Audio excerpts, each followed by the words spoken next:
This is not something that you can hide. It's not a partisan thing to say that people are upset. People are incredibly upset over the state of everything, and it's not going to get worse with the passing of, or it's going to get worse, rather, with the passing of this bill.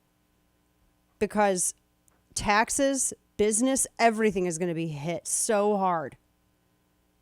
And these individuals who don't understand business apparently either don't care or it's part of their plan. You have the misery index is now the suffering index. Washington Post even had a piece where they said as Biden turns toward midterms, even he realizes he may not be. Oh, really? You think? He may not be the top guy, the best surrogate.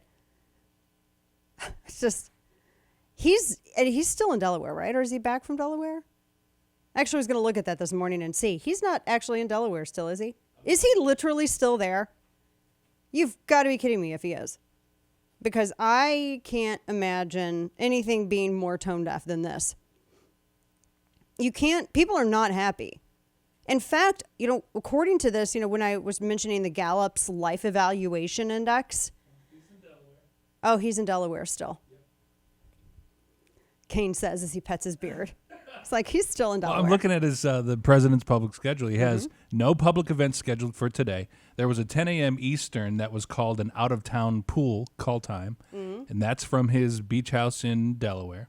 And then tomorrow he's also got no public events scheduled and an out-of-town pool call from his beach house in Delaware. Well, look at that. In Delaware a lot. He must like having all that time off. Meanwhile, everybody's like miserable. That Gallup Life Evaluation Index, 5.6 in July, highest since the index inception in 2008. It exceeds, and here's what's important, it exceeds the previous high of 4.8 measured in April, and it's statistically higher than all of the prior estimates during coronavirus. So this means that people are more miserable now, going by this, than they were during the pandemic and lockdown. So they say this is what our suffering index is. This is the new thing. Wow. So it's higher even. I mean, at the height of the pandemic, I think it was at 4. I'm looking at their data. This was so back in, when was the height of the lockdown pandemic? Was it 2021, 2020? Because here about right on the onset, right here in 2021, that's when it was the highest, I guess, right when still people were masking, and that was at 4. Right in the middle of the pandemic, it was about 3.7. Now, we're at 5.6. So technically, this is higher, everybody's misery now, than during the coronavirus and the lockdown. Now, the other thing, real disposable personal income. That's RDPI. 5 quarters in a row, it's decreased. So and you've seen this in your own household. How far does your buying power go anymore? It has shrunk steadily. And it's continuing to get worse. Just as an example.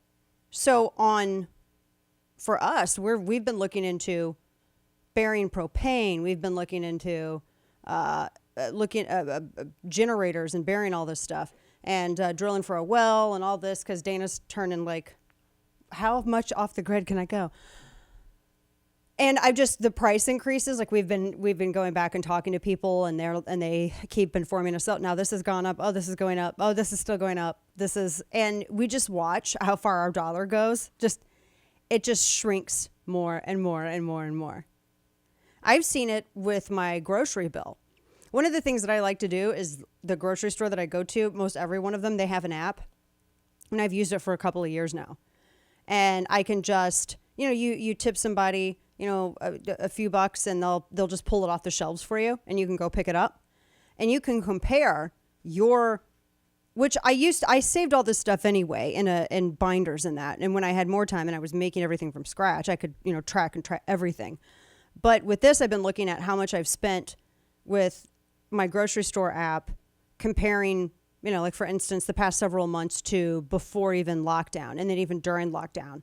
And it is so drastically different. And it's not, we don't do high on the hog kind of stuff, right? It's just basic, chicken, eggs, bread, flour, things like that, things that everyday people get to make everyday food items. And the increase has been staggering. And I've looked and I've compared. Everybody's dollar doesn't go anywhere near as far as it did. I mean, when you look at this, how nobody has money for anything. I saw we had this headline last week about how wine imports are going to increase because of weather and et cetera, and France and Italy are dealing with droughts and all of this. And we kind of asked too, does that even matter? Because does this look like a point in our economy looking at everyone's misery? Does it look like a point where people are going to be worried about droughts affecting the wine that they get from France and Italy? Hell no. Everybody's getting $2 chuck right now. Come on, let's be real. So everybody feels this. But what gets me is they think that the problem is because they haven't spent enough.